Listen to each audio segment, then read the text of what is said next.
देखिए अब पूंजीकरण विधि है। आगे सवाल आपको 15 से लेके 19 तक ये पूंजीकरण विधि का सवाल है और पूंजीकरण विधि से सवाल कैसे बनता है उस पर ध्यान दीजिए। पूंजीकरण विधि पूंजी के आधार पर होता है, ठीक है। यानी औसत लाभ का पूंजीकरण विधि भी एक सवाल होता है इसके अंतर्गत, और एक होता है अधिलाभ का पूंजीकरण विधि। मतलब इसके हिसाब से दो मेथड है। एक है आपको एवरेज प्रॉफिट का कैपिटलाइजेशन मेथड, मतलब कैपिटलाइजेशन ऑफ एवरेज प्रॉफिट, और एक होता है कैपिटलाइजेशन ऑफ सुपर प्रॉफिट। ये दो विधि से इसके अनुसार सवाल बनता है। अब सवाल में आपको किस विधि से पूछता है उस दो सवाल के आधार पर है, लेकिन अगर सवाल में पूंजीकरण विधि के बारे में कोई चर्चा ना हो तो कैसे पहचानेंगे कि ये पूंजीकरण विधि से सवाल है। देखिए अगर सवाल में नंबर ऑफ ईयर्स परचेज ना दिया गया हो, विधि का कोई चर्चा ना हो, औसत लाभ विधि या अधिलाभ विधि या पूंजीकरण विधि, कोई विधि का चर्चा ना हो, तो सवाल में नंबर ऑफ ईयर्स परचेज नहीं दिया रहेगा, ठीक है। जब नंबर ऑफ ईयर्स परचेज नहीं दिया रहेगा तो आप देख कर ही समझ जाइएगा कि ये पूंजीकरण विधि पूछ रहा है, ठीक है। नंबर ऑफ ईयर्स परचेज नहीं रहेगा और नॉर्मल रेट दिया रहेगा, तो आपको समझ जाना है कि ये पूंजीकरण विधि से सवाल है। अगर स्पष्ट क्लियर कर दिया विधि का नाम तब तो जो विधि है वो विधि है ना। पूंजीकरण विधि में दो विधि से सवाल बनता है, एक एवरेज प्रॉफिट का पूंजीकरण विधि और एक सुपर प्रॉफिट का पूंजीकरण विधि, ठीक है। तो हम एक ही सवाल को दोनों विधि से आपको बना के दिखाते हैं, आंसर सेम होगा, ठीक है, लेकिन दोनों विधि से कौन से सूत्र का प्रयोग होता है वो बता रहे हैं, ध्यान से देखिए। जैसे 15 नंबर सवाल है कि एक फर्म की पूंजी 40,000 है, इसके पिछले 3 वर्षों का औसत लाभ 9,000 है, और सवाल में है कि व्यवसाय में उचित प्रत्यय की दर जो है वो 10% मानते हुए पूंजीकरण विधि से ख्याति की मूल्य ज्ञात करें। अब देखिए पूंजीकरण विधि स्पष्ट क्लियर है, लेकिन पूंजीकरण विधि में दो विधि आते हैं, औसत लाभ का पूंजीकरण, अधिलाभ का पूंजीकरण विधि। तो दोनों में किस विधि, इसका कोई जिक्र नहीं है, तो दोनों विधि में से जो विधि आपको आसान लगे वो विधि आप बना सकते हैं, ठीक है। तो ये विधि जो है आपको तत्काल अभी तुरंत में आसान लगेगा, क्यों? तो आप सुपर प्रॉफिट तक आप जानते हैं कैसे निकलता है। सुपर प्रॉफिट मतलब एवरेज प्रॉफिट में से नॉर्मल प्रॉफिट घटा दीजिए तो सुपर प्रॉफिट तक तो आपको निकालना आसानी से आता है, अभी तक आपने देखा है पिछले सवाल तक। और आपको सिर्फ गुडविल का एक सूत्र बदल जाएगा, तो ये सवाल आपको आसान लगेगा इस तरीका से। पहले यही तरीका दिखाते हैं, देखिए कैसे। सुपर प्रॉफिट मेथड से जब आप 15 नंबर सवाल बनाइएगा तो सवाल में आपको स्पष्ट क्लियर है कि एवरेज प्रॉफिट बराबर 9,000 दिया हुआ है ना। एवरेज प्रॉफिट बराबर कितना? 9,000 दिया हुआ है। उसके बाद आपको निकालना है नॉर्मल प्रॉफिट। तो ये आप जानते हैं कैपिटल इन्वेस्टेड गुने नॉर्मल रेट और बट्टा में कितना 100।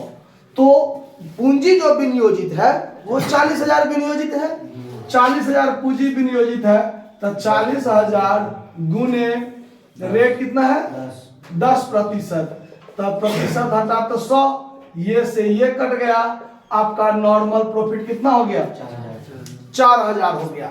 अब देखिए क्लियर, यहां तक तो बात समझ में आ रहा है। अब हम लोग निकालेंगे सुपर प्रॉफिट। तो सुपर प्रॉफिट बराबर average profit minus normal profit. यहां तक तो आपको पहले से आता था कि 9,000 माइनस 4,000 घटा दीजिए 50,000, 5,000, ये क्या हो गया आपको, ये आपको क्या हो गया सुपर प्रॉफिट। अब आपको निकालना है गुडविल। क्या निकालना है? गुडविल। तो गुडविल बराबर सिर्फ सूत्र बदल जाएगा। यहां तक हम लोग बनाते थे सुपर प्रॉफिट मेथड से, तो सुपर प्रॉफिट गुने नंबर ऑफ ईयर्स परचेज करते थे। लेकिन इस सवाल में नंबर ऑफ ईयर्स परचेज तो है नहीं, तो नॉर्मल रेट के मदद से गुडविल निकलेगा। कैसे? तो सुपर प्रॉफिट गुने 100 बट्टा में नॉर्मल रेट, यानी नॉर्मल रेट नीचे आ गया और यहाँ का प्रतिशत वाला 100 घूम के ऊपर चला गया। ठीक है, तो इसीलिए सुपर प्रॉफिट गुने 100 बट्टा normal rate.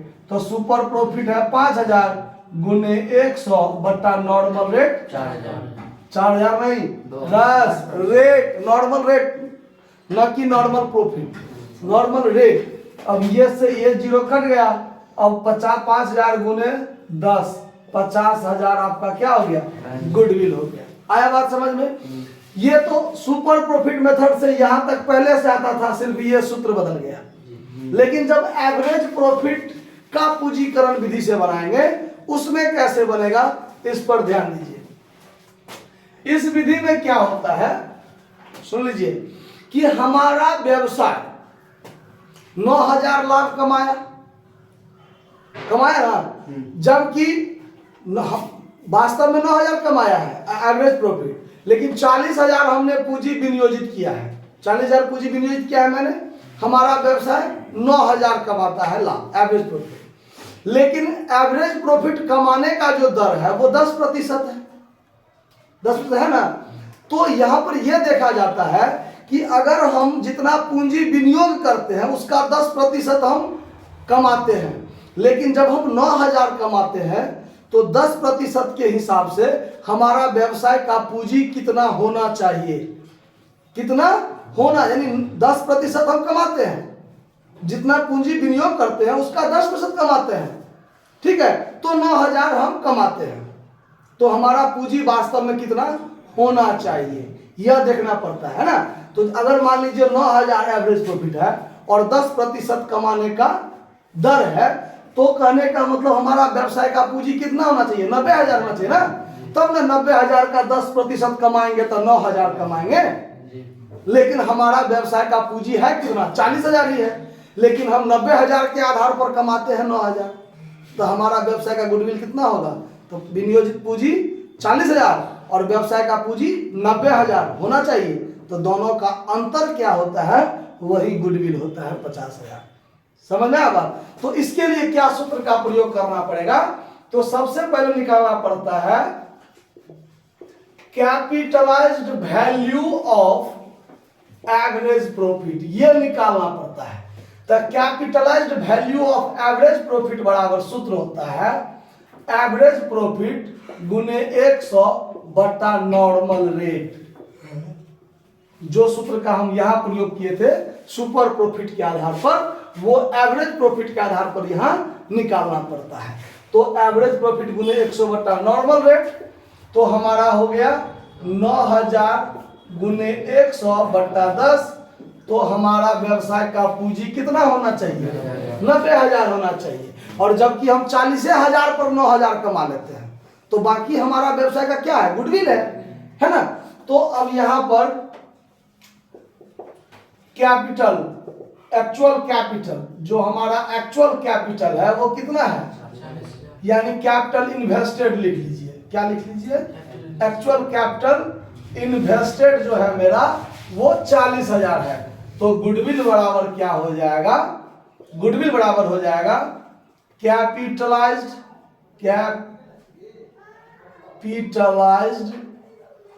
Value of average profit minus actual capital invested. मतलब capitalized value of average profit 90,000 है, एक्चुअल कैपिटल जो है हमारा इन्वेस्टेड वो 40,000 है। तो 50,000 क्या हो जाएगा? हमारा गुडविल हो जाएगा। समझ में आ रहा बात? हम जो लाभ कमाते हैं उस हिसाब से हमारा पूंजी 90,000 होना चाहिए। लेकिन हम वास्तव में पूंजी कितना लगाए हैं? 40,000। तो 40,000 लगा है तो 40,000 का 10% 4,000 में हमको कमाना चाहिए, लेकिन हम 9,000 कमाते हैं। तो इसका मतलब है कि बाकी हम क्या कमाते हैं? गुडविल के आधार पर कमाते हैं। तो हमारा गुडविल 50,000 हो जाएगा। नोट कर लीजिए।